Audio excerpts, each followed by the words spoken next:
చూసినావురా ఈ సమాజం రోజు రోజుకి ఎట్లా తయారవుతుందో. ఎటు చూసినా దోపిడీ, అన్యాయం, అరాచకం. ప్రశ్నించాలరా మనం.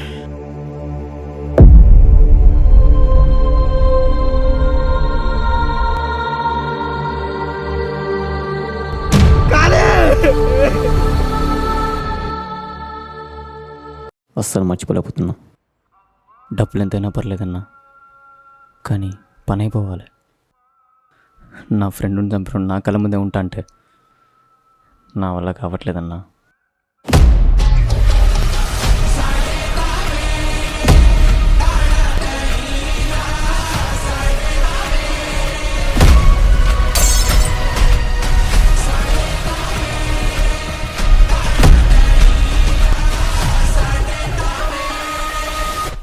వర్షాన్ని పెళ్ళి చేసుకుంటాను కూడా చెప్పాడురా.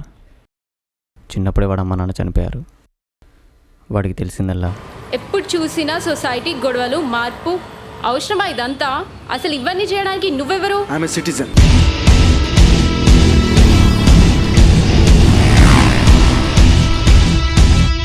నీతోనే మాట్లాడతా. మనిషివేనా నువ్వు? రూపాయి కిలో బియ్యం ఇచ్చి నీలాంటి చెత్తన కొడుకులు దోచుకోవడానికి అయినా నాకు అర్థం కాదు. ఇంత దోపిడీ చేస్తా అంటే మీరు అడగరా?